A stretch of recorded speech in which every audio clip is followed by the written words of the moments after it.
When I woke up in the past, I had two priorities. First, I needed to make sure my fiancée, Sarah, ended up with her real love, David, and get them out of my life. Second, I was going to take every penny I had and move south to build something for myself. In my previous life, Sarah had taken pity on her old friend David.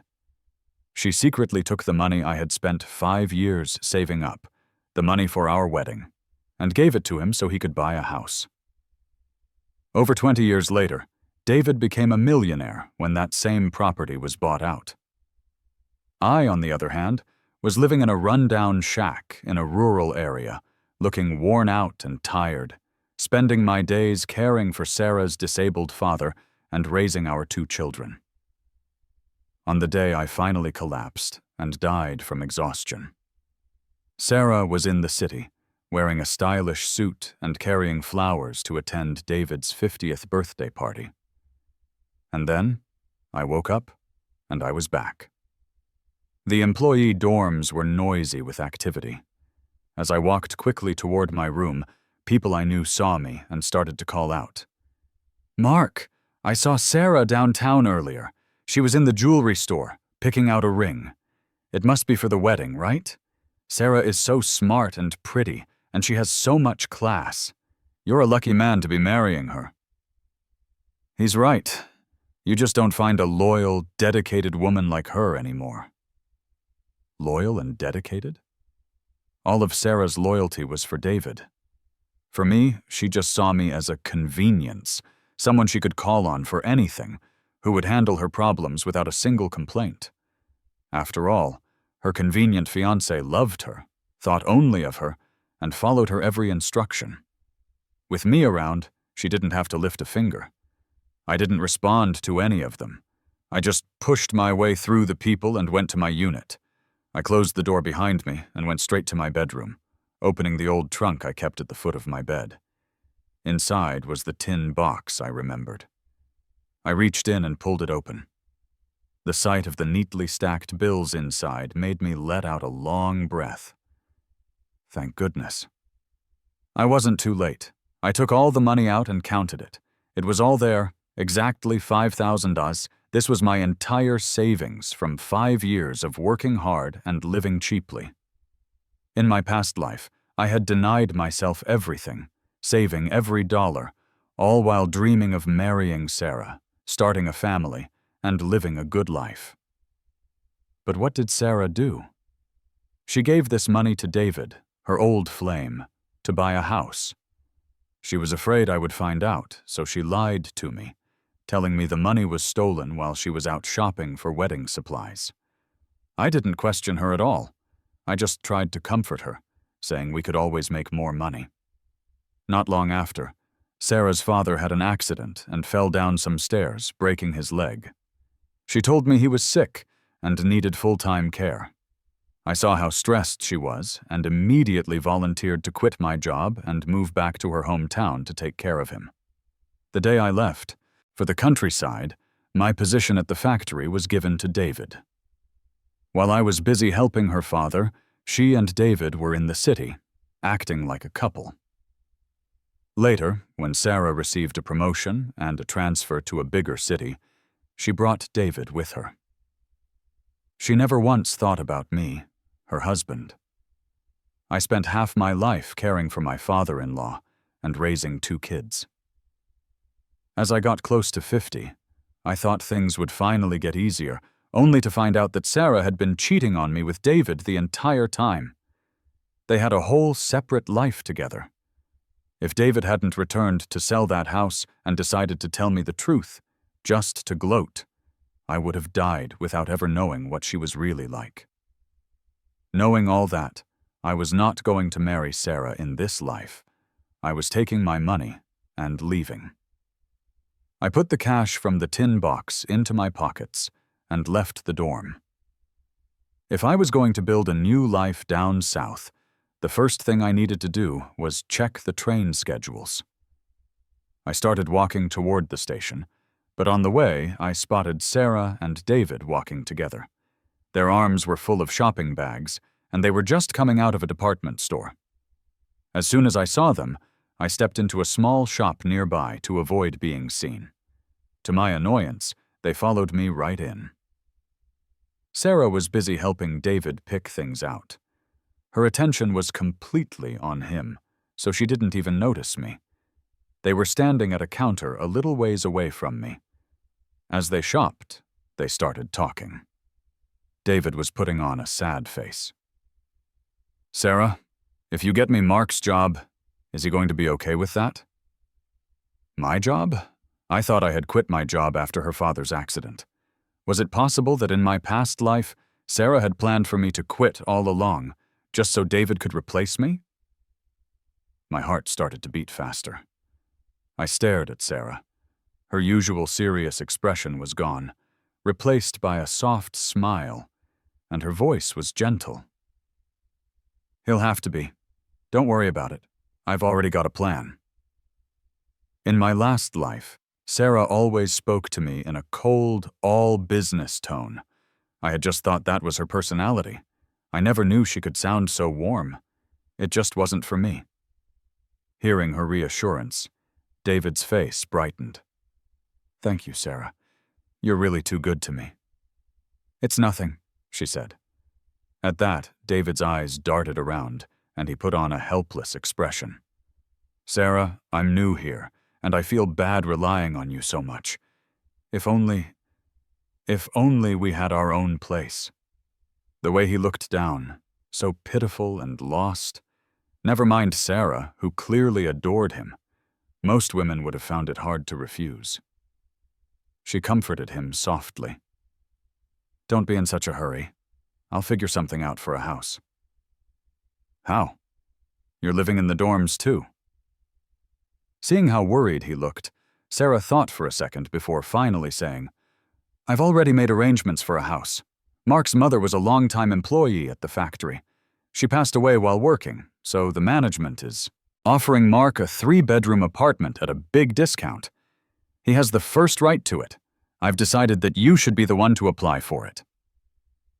David couldn't hide his surprise. "Really? But Mark probably won't agree to that, will he?"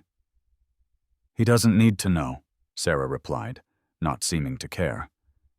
"But isn't that wrong?" David said, though his tone quickly changed. "It's just, Sarah, I'm new and I don't have any money. Even if you give me the chance to apply, I can't pay for it." Sarah completely believed his act. "Don't worry about it. I'll figure out the money. Just be patient. It will all be handled." David's face lit up. "Thank you, Sarah. You're the best. I'll never forget this." "There's no need for that between us," she said. They picked out a few items and left the store together, never even glancing in my direction. I couldn't believe Sarah would go this far for David. So the cheap house David bought in my past life was actually the compensation the company owed me for my mother's death. It was supposed to be mine. And Sarah, without ever telling me, had planned to give it to David and even use the money I had saved for our wedding to pay for it. He used my money to buy my house. David got everything without spending a cent. How much did she love him? If they hadn't used me, I might have even felt impressed by their dedication. But standing there, only one thought came to mind. They were awful. I had been on my way to the train station to get a ticket, but after hearing Sarah's plan, I changed my mind. I went straight to the factory to see my supervisor. When I explained why I was there, my boss was confused. "You and Sarah are getting married soon, so we didn't want to bother you. We spoke to her about it directly. She said she would get the paperwork for you to sign and turn in. We've actually asked her about it a few times, but she hasn't brought the forms back yet." His words made me remember something. Around this time in my past life, Sarah had brought home a document for me to sign. Was that the paperwork for the house? In my past life, I trusted her completely and signed it without even reading it. That must have been how she did it. This time, I was going to beat her to it. I told my boss, "She's her own person, and I'm mine. This is the company's compensation for my mother. It can only go to me, her son. Sarah and I aren't married yet, so she's an outsider. She has no right to make this decision for me. I'll handle the housing application myself." My boss agreed that made sense. He gave me a new set of application forms. I filled them out right there, paid the $2,000 deposit, and got the keys to the apartment. This time, if David and Sarah thought they were going to scheme their way into my apartment, they were wrong. I put the keys to my new place in my pocket, ate a large bowl of soup at a small food stand, and then walked back to the dorm. Sarah was already there. She was sitting in the small living area, looking annoyed. Ever since we had set our wedding date, I had given her a key to my dorm, and she had given me one to hers. Before, we lived separately, but now that David was here, Sarah was worried he didn't have a place to stay, so she gave him her dorm room. She had moved her things into the spare bedroom in my unit. Seeing me return so late, Sarah was obviously not happy. "Mark, where have you been? Why are you just getting back now?" she demanded. In the past, a single frown from her would have had me apologizing and trying to make it up to her. Today, I just answered, "I was out taking care of something." Sarah scoffed.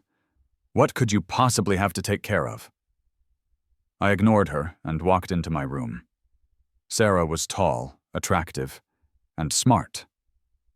She was an engineer at the factory. I had been completely in love with her, always trying to please her and doing anything she asked. She had never been ignored by me like this. My attitude left her stunned. Seeing me go into my room without saying anything else made her angry, and she followed me in. "Mark, what's gotten into you today? And by the way, where is all that money you saved?" "It's gone," I said. So she had already checked my money box while I was out. I looked at her and smiled coldly. "You went through my trunk? Sarah, what do you think you're doing, going through my personal things without asking?" I had always loved Sarah and gave her everything. She had gotten used to treating my money and my things as if they were her own. She never imagined I would actually confront her about it. Sarah's face turned red. "It's not, I just thought, since we're getting married, we need to buy things.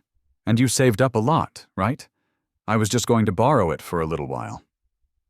Ha, last time she used the same excuse to take my money for David. She was trying to do it again. The nerve.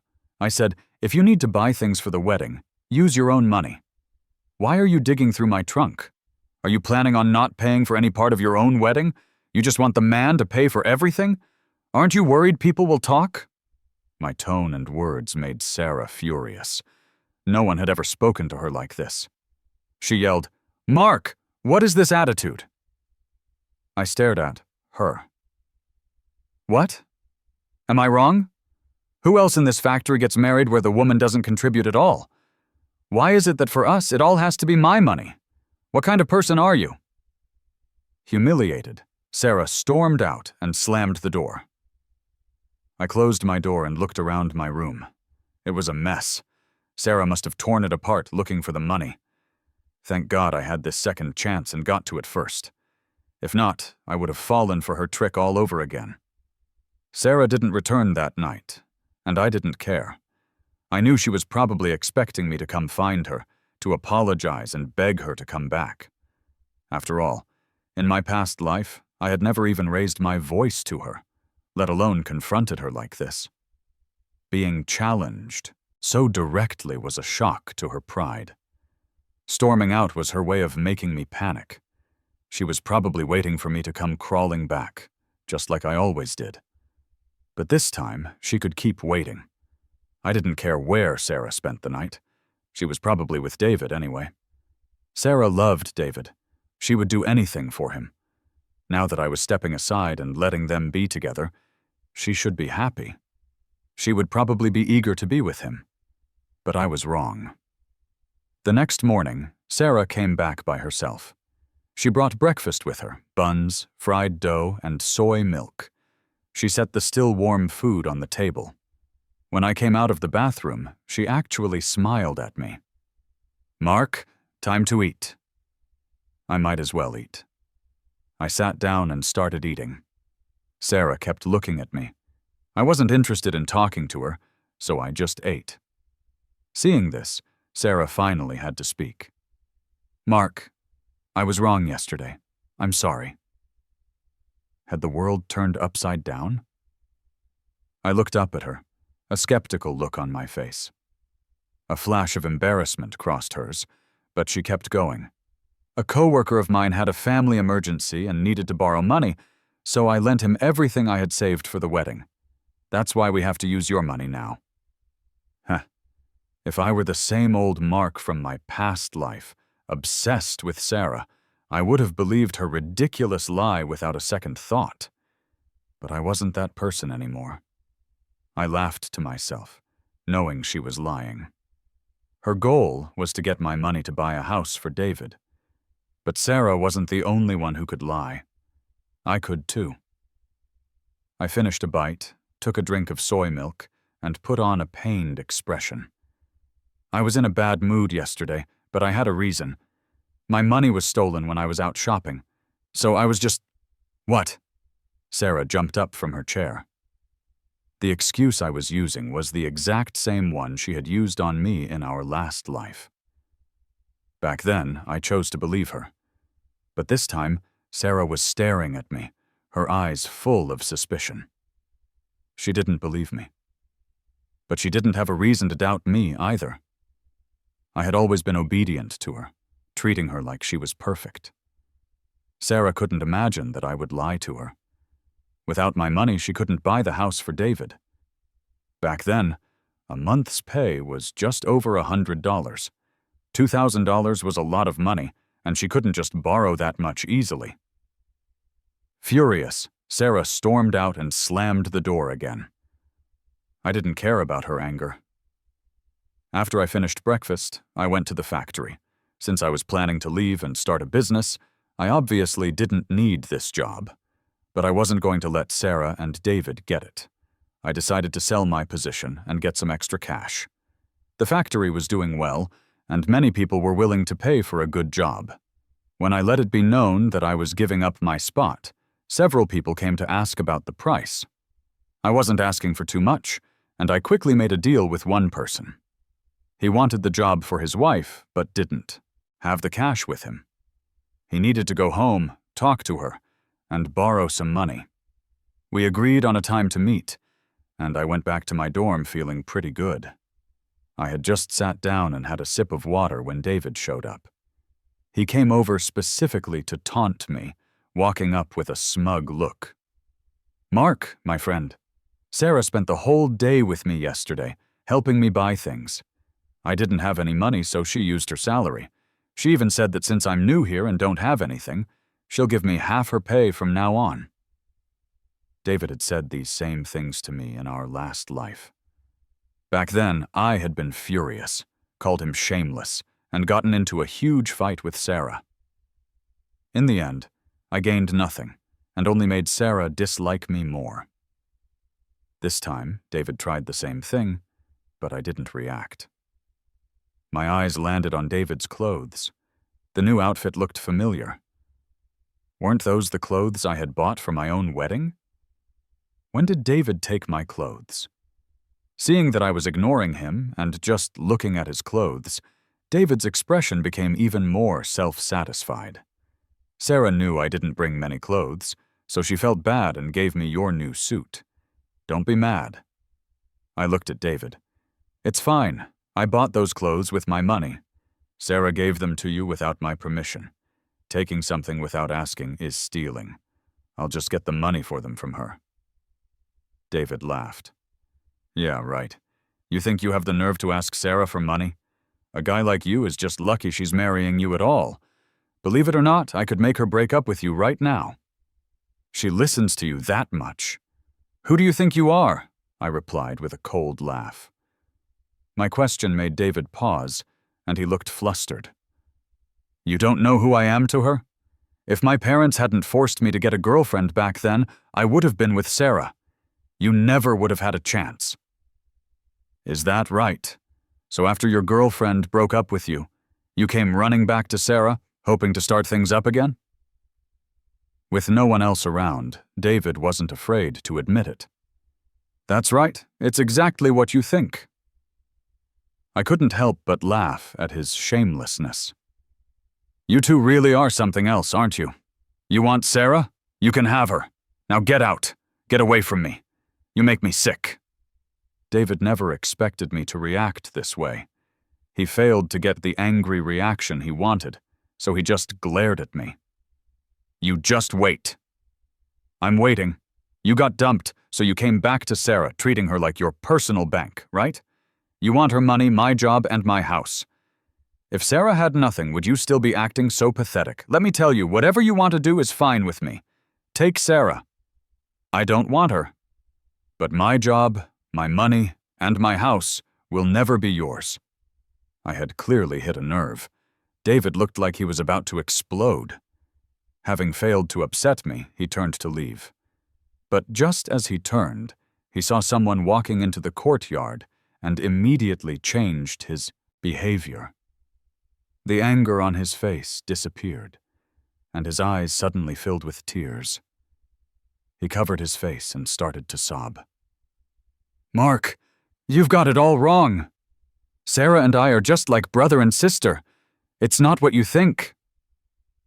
He was putting on a victim act. I didn't even have to look to know that Sarah was back. Sure enough, Sarah appeared in the doorway. Seeing David like this, her heart melted. Without even asking what happened, she turned to me and yelled, "Mark, what did you do now?" "Mark said I'm just after your money. He said he won't give me the job or the house, and he's spreading rumors about us." David told Sarah everything I had been thinking. Hearing David mention the job and the house, Sarah's expression turned ugly. She had never planned to tell me about her scheme. Now that it was out in the open, she was completely humiliated. Her shame turned to anger, and she shrieked at me, "Mark, you've gone too far. Apologize to David." I already knew Sarah was cruel. I knew she had been using me. Even so, seeing her blindly defend David without a moment's hesitation still made my eyes sting. A lifetime of love, a lifetime of dedication, all for a woman like this. It wasn't worth it. My voice was choked with sadness for my past self's ignorance. Seeing my reaction, Sarah was surprised. She awkwardly told David to leave. After David left, she closed the door and sat down across from me. "Mark, let's talk." I wiped the moisture from my eyes and stared at her. For once, Sarah tried to explain. "Mark, there's nothing going on between David and me. We're just friends. I just feel sorry for him. You know his situation is sad. His girlfriend left him, and he has to raise a child by himself. I just want to help him." Huh. If I hadn't lived through my last life, I might have believed her. But her words were meaningless now. I just continued to stare at her. Sarah had never seen me like this. She hesitated, then reached for my hand. "Mark, I didn't mean to hide the housing situation from you. David doesn't have a place to live, and it doesn't look good for him to stay in my dorm. So I thought I'd get him a place to live first. That way you wouldn't be mad at me about him anymore." She made it sound so reasonable. But why should I give my house to David? I asked her. I'm not related to David at all. Why should I give him my house? Sarah was stuck. It took her a moment to reply. David and I grew up together. His parents were very good to me, so I have to repay him. If you want to repay him, you do it. Why are you dragging me into it? If I remember right, you've already given him a lot of money, right? And you promised to give him half your salary. Isn't that enough to repay him? It's not just about money, Mark. Can we please just help David this one time? Please? I'm begging you. No, I said, rejecting her. Not expecting me to be so firm, Sarah got angry. We're about to get married. A husband and wife are supposed to be a team. You have to listen to me. And if I don't? If you don't listen to me and give the house to David, then you can forget about marrying me. Sarah finally said the words she'd been holding back. In my last life, after my mother died, I had been incredibly dependent on Sarah. I saw her as my only hope. My biggest fear back then was Sarah threatening to break up with me. My biggest fear was her leaving me. That's why, even though I knew her relationship with David wasn't right, I just kept quiet and endured it. I always thought that if I was obedient enough and kind enough, Sarah would eventually see my devotion. She would feel bad for me and be good to me. But the Mark of that life never saw that day. He died on a cold, lonely night. The Mark of this life would not be so stupid. I stared at Sarah for a long moment and then said slowly, "Fine, then we won't get married." Sarah hadn't expected me to say that. She stared at me, completely stunned. I looked at her. "Since we're not getting married, you don't need to live here anymore. Please get your things and leave. Now." Sarah stared at me, dumbfounded, looking like her brain had just stopped working. I couldn't blame her for being shocked. The Mark she used to know would never have spoken to her like this, and he certainly would never have thrown her out. That Mark had given his entire life to her. Now that everything was out in the open, I didn't want to spend another second in the same apartment as this heartless woman. I gathered all of Sarah's belongings and threw them out into the hallway at her feet. The shocked look on Sarah's face turned to panic. When she realized I wasn't joking and was actually kicking her out, she grabbed her things and fled. After clearing the air with Sarah, given her pride, I thought that would be the end of it. But I underestimated Sarah's dedication to helping David. She was willing to do anything for him, including threatening and even framing me to get what she wanted. 3 days later, after I had bought my train ticket south, I was heading back to finalize the sale of my job when it happened. I ran into David in the courtyard. When he saw me, he charged at me, his eyes full of hatred. I didn't know what he was planning, but I instinctively moved to the side. He fell hard, hitting his head on the concrete. Blood started to pool around his head. Without thinking, I moved to help him up, but he grabbed my hand and bit down hard. The pain made me shove him away, and David fell to the ground again. He let out a terrible scream, yelling, "Mark's attacking me!" At his yell, Sarah came running. She grabbed my hand. "Mark, why did you hit him?" David screamed his accusations at me. Co-workers who were passing by ran over to see what was wrong. David kept insisting I had attacked him. No one else had been there when it happened. The way everyone was looking at me changed. David, in a high-pitched voice, demanded they call the police. I denied everything, of course. In the middle of the chaos, Sarah stopped David from calling the police. She said she would handle it and needed to talk to me.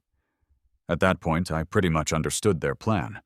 Sure enough, the first thing Sarah said to me was, "There's an injured person, and there's evidence. You can't get out of this. The police will definitely arrest you." I just stared at her. She couldn't look me in the eye. She looked down and continued, "I can convince David not to press charges, and you won't get a criminal record for assault. But you need to show some good faith. Do one thing for me." Looking at Sarah, her head bowed. My heart went cold. I knew they were two awful, shameless people, but I never thought they'd go so far as to frame me like this. I had been too naive. I thought I could just walk away. But since they wanted something from me, they were never going to let me go. I cursed myself for being so careless. Sarah was willing to be an accomplice for David. At this point, I had no choice. I didn't want a criminal record. I didn't want the stress. I didn't want to be tangled up with these two terrible people anymore. My voice was hoarse. "You can forget about the house. I'd die before I give it to David. My mom died for that house." Sarah was quiet for a moment. "Fine. You can keep the house. But your job has to go to David.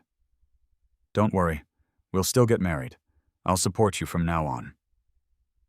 She probably thought I was still desperate to marry her.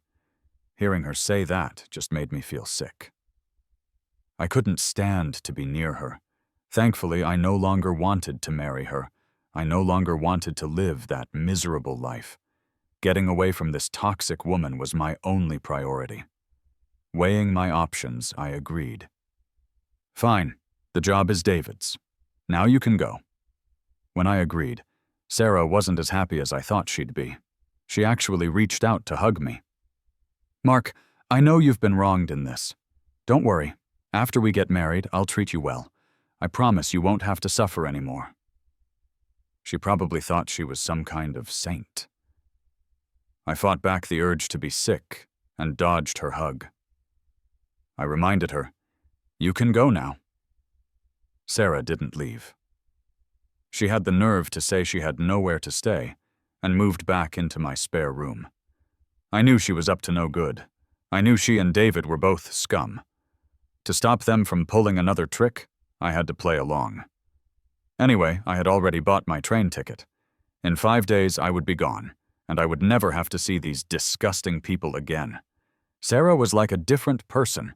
She wasn't acting so high and mighty anymore. She cooked breakfast, lunch, and dinner every day, trying to be nice to me.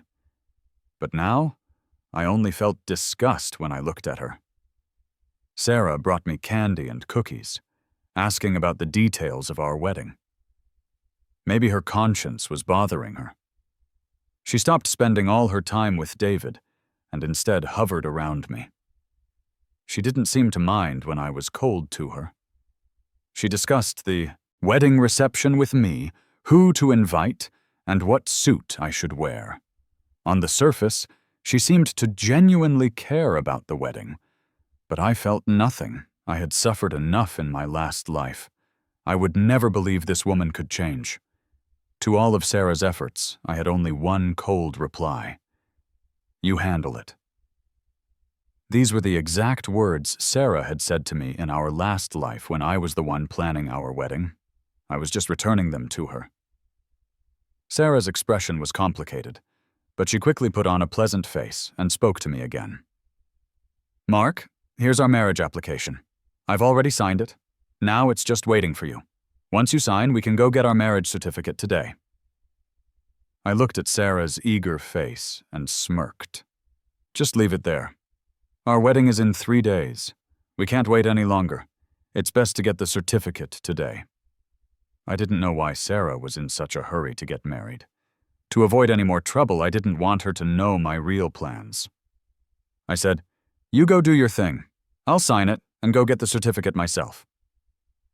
I had been cold to her for days, so my sudden agreement was a pleasant surprise for Sarah. "Okay then, I'll go deliver the invitations. You sign it and we can go get the certificate together later." Sarah left happily, and I picked up the marriage application with a cold laugh. Just as I was about to rip it up and throw it away, David showed up again. Sarah hadn't gone to see David in days, and he couldn't get her to come, no matter how he tried. Sarah's change in attitude had upset David, so he took advantage of her being gone to come and provoke me. "Mark, even after all this, you're still clinging to Sarah? You have no shame, do you?" I gave him a humorless smile. "When it comes to being shameless, I still have a lot to learn from you. At least Sarah and I are technically engaged. You, on the other hand, are just a parasite, trying to be the other man." My words hit their mark, and David was furious. He looked at me with hatred. "You don't really think you've won, do you? Let me tell you, if you know what's good for you, you'll break off the engagement with Sarah right now. Otherwise, you'll regret it." "And if I don't?" "David, I know you want to attach yourself to Sarah. She's an engineer now, earning $100 more a month than a regular worker, with a bright future. You want to take my place, but why should I let you?" I stared at David with a cold smile and deliberately picked up the marriage application, waving it at him. David's face changed when he saw the application. A look of resentment flashed in his eyes. Mark, Sarah doesn't even like you. Why would she marry you? She's only enduring this for me. Is that so? If she likes you so much, why is she so determined to marry me? Why not you? That's because Sarah can't stand to see me suffer. I'll tell you what, the whole setup to frame you was her idea. She planned to give you my job all along. At first, she was going to use her father's illness to get you to quit, but you suddenly changed. She had no choice but to use me to frame you. David wasn't scared at all. He didn't take me seriously and told me everything. Sarah only agreed to marry you for your house, your money, and your salary. If there was nothing in it for her, she wouldn't be doing this. She told me herself, she doesn't like you at all. She's just using you. After all, you're naive, obedient, and can't live without her. David thought I would be furious, that I would fly into a rage. But I just felt nothing. I already knew what kind of person Sarah was from my last life. I didn't need him to remind me. I ended David's provocation with a glass of water in his face. He left, soaked and swearing. With the noise gone, I picked up Sarah's marriage application and looked it over. I had planned to tear it up, but now I had a better idea. Since Sarah and David were so in love, I would do them a favor before I left. I picked up a pen and, under the other name, signed David. Then I took the marriage application and went straight to the registrar's office. A few minutes later, I had the marriage certificate. Looking at the names David and Sarah on it, I smiled. In this life, I wished Sarah and David a long and happy life together. May they never be parted. It was evening when Sarah returned. She had brought me some pastries. I was packing when she came in. Most of my things were already sold, so the apartment looked a little empty. Sarah noticed something was off. She looked around and tried to make small talk. Mark, why does it feel like a lot of things are missing from the house? I answered, I threw out what I didn't need. Then why are you packing a suitcase? I don't have a job anymore, so I can't live in this dorm. It has to be cleared out for other workers. I moved my things to the house my mom left me.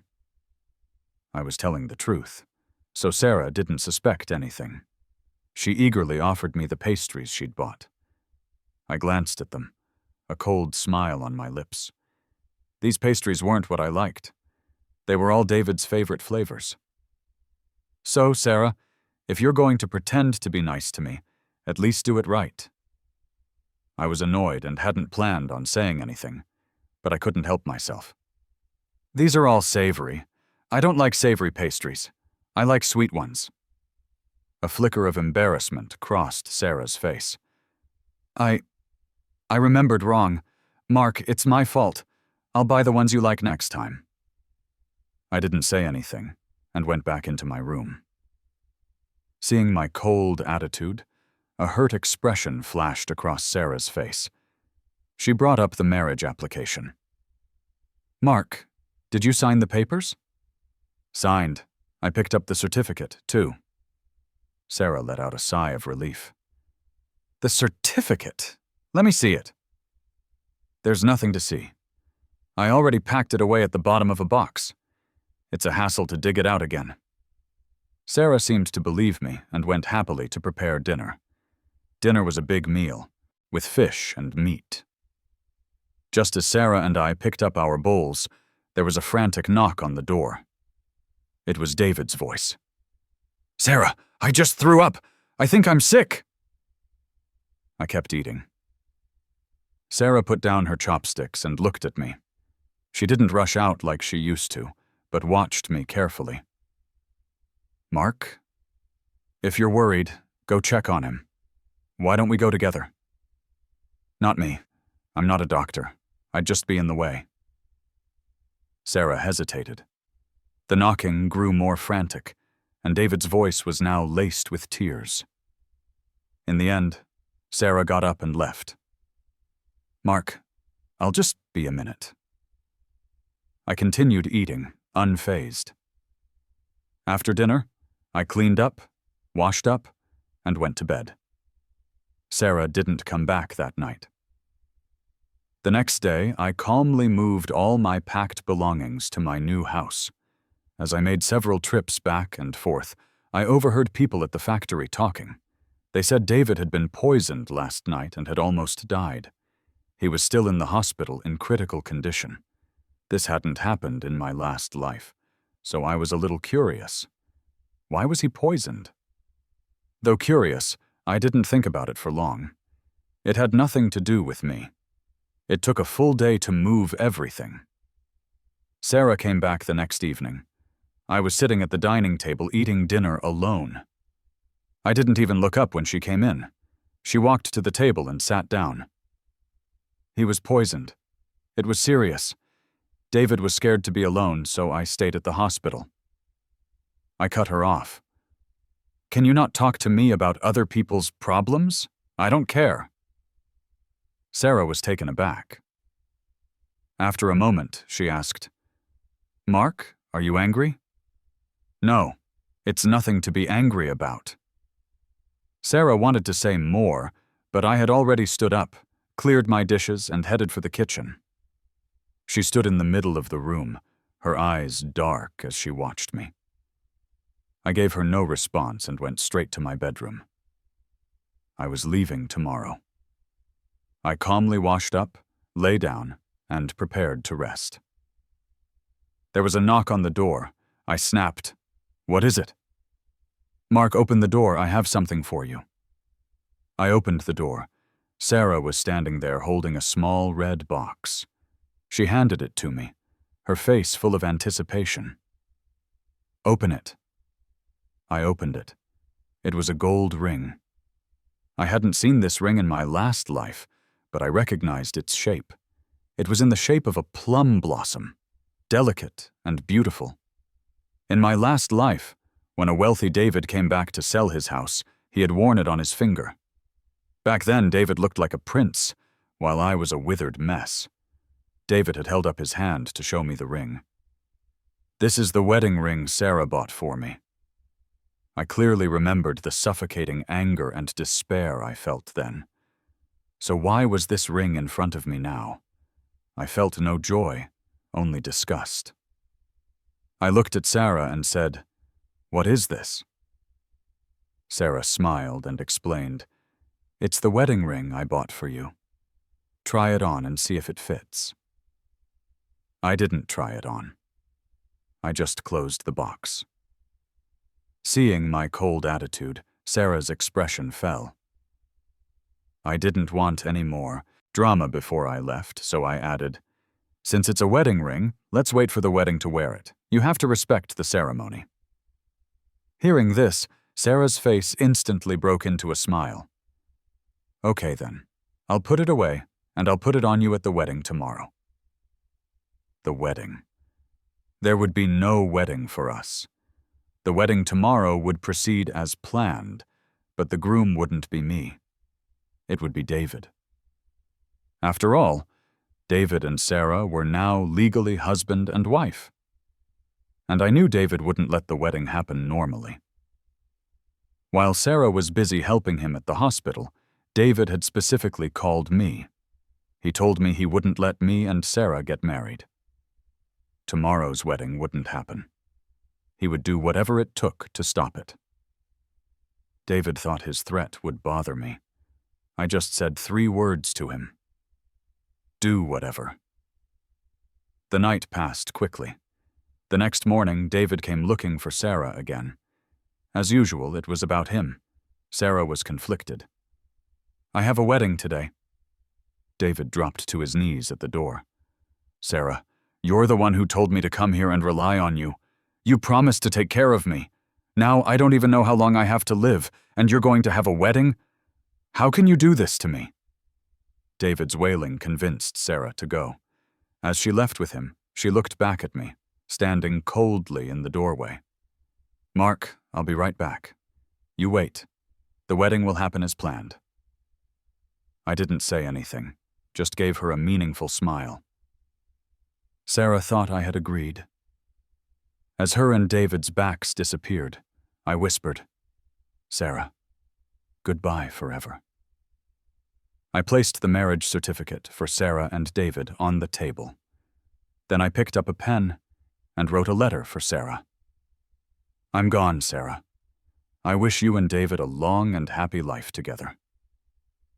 Putting down the pen and paper, I grabbed my luggage and headed straight for the train station. I got to the station an hour early and waited. The minutes ticked by. Finally, boarding began. I grabbed my luggage and joined the stream of people heading for the platform. I found my seat and let out a long breath. The mark of this life would no longer be someone else's pawn. I was going to find my own new life. The train whistle blew, and it slowly pulled out of the station. My gaze drifted out the window. Goodbye, the place where I lived for more than 20 years. As I was about to look away, I suddenly saw a familiar figure running frantically toward the train. Sarah. After arriving at the hospital, Sarah had been distracted. David was in the operating room, but Sarah had no desire to care. She just felt agitated. She remembered clearly that David had been recovering well when she left the hospital. The doctor had said it was nothing serious. Why had he suddenly gotten worse overnight? This shouldn't have happened. Her eyes were fixed on the operating room, lost in thought. A man came running down the corridor. It was Mr. Lee, an engineer Sarah had asked to help with the wedding preparations. Mr. Lee was panting. Sarah, something terrible has happened." Sarah's heart sank. She pulled her hand back from David and hurried toward Mr. Lee. "What happened? Is Mark angry?" "No, it's not that Mark's angry. It's... Mark, he's gone." "Gone?" Sarah thought she had misheard. "Where could Mark go? Where would he go? His mother is long dead. She was his only family now." Mr. Lee handed something to Sarah. "Look at this. Weren't you marrying Mark? How come the marriage certificate is with you and David, and Mark left you a suicide note?" Sarah snatched the certificate and the letter from Mr. Lee's hands. When she saw the names on the certificate, her eyes widened in fury. When she saw Mark's message, Sarah bolted and ran. Behind her, David's mournful cries echoed, but Sarah didn't look back. She had only one thought. She had to stop Mark. She had to stop Mark, no matter what. But by then, Mark had already begun his new life.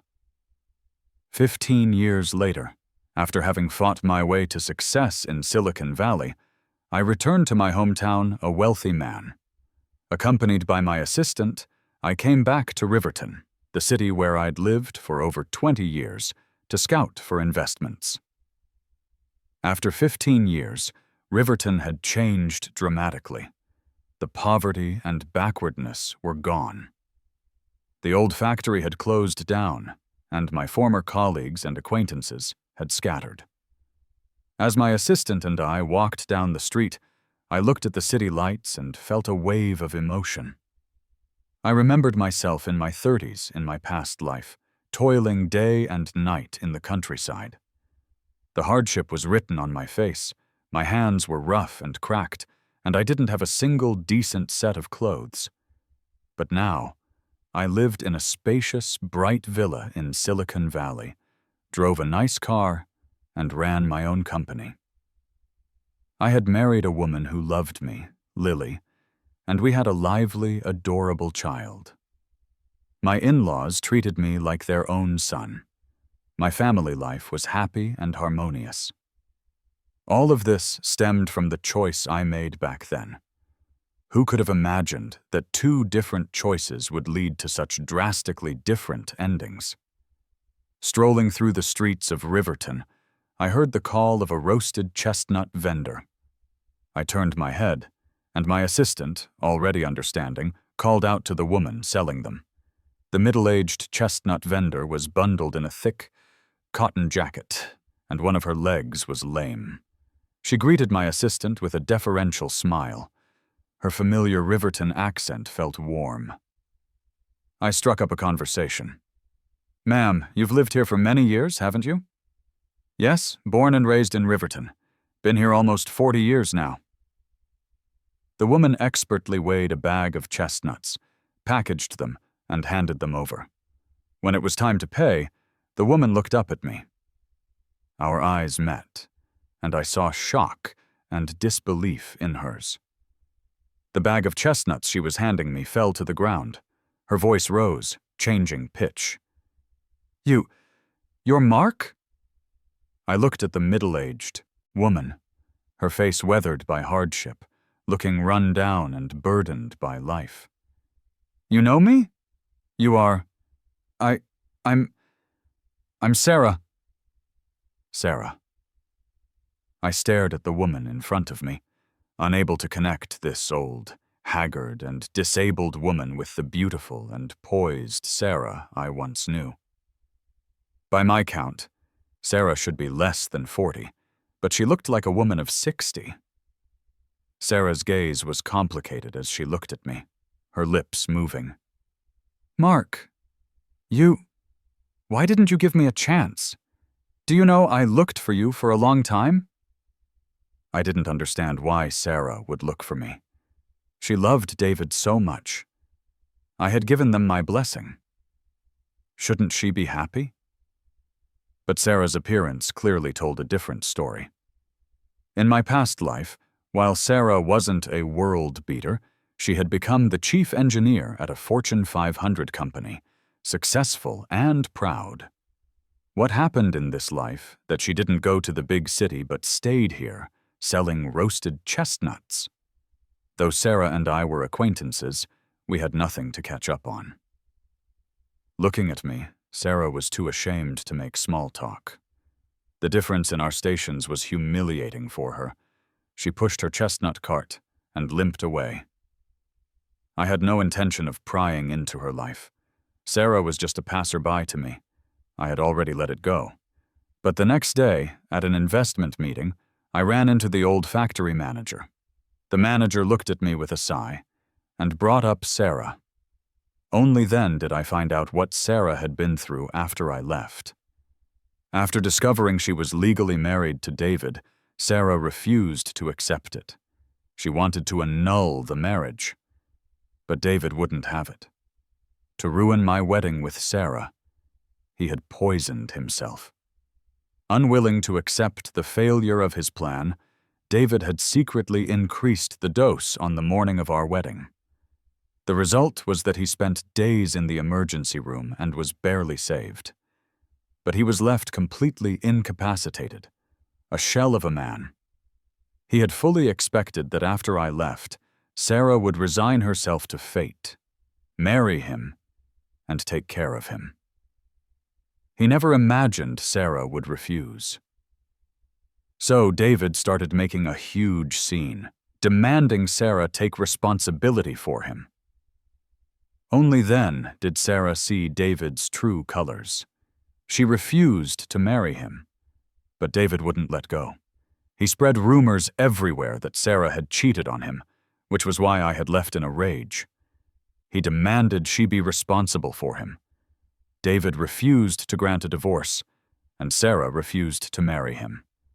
The once loving couple now loathed the sight of each other. David wouldn't back down, relentlessly harassing Sarah. Finally, under pressure from her father, Sarah gave in, planning to just make a life with David. Just as they were about to settle down, disaster struck. Sarah's father fell and broke his leg, just like in my previous life. David couldn't take care of him, so Sarah had to take leave from work to look after her father. With no income, they were living off savings, and life became increasingly difficult. David had only been interested in Sarah's status as an engineer for a better life.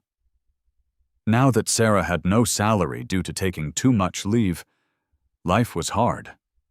And because she couldn't get to work on time, the factory management had complaints about her. Later, the factory's business declined, and they started laying people off.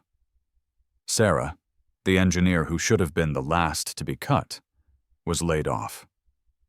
David, who had gotten his job through the back door, was also let go. With no income, life was a struggle, and they had 2 disabled people at home. David, who had hoped to live well by relying on Sarah, was completely dumbfounded. He didn't want to be stuck with the now powerless Sarah, so he started demanding a divorce to remarry. Sarah hated David, blaming him for her downfall, so she dragged her feet, refusing to divorce him. Sarah couldn't abandon her paralyzed father, so she had to stay in the countryside to care for him, occasionally doing small jobs to make ends meet. She grew more and more haggard. Listening to the manager's story and thinking of the weather-beaten face I saw last night, it was a living reflection of my past life. I couldn't help but laugh. What goes around comes around. Sooner or later, everyone gets what they deserve.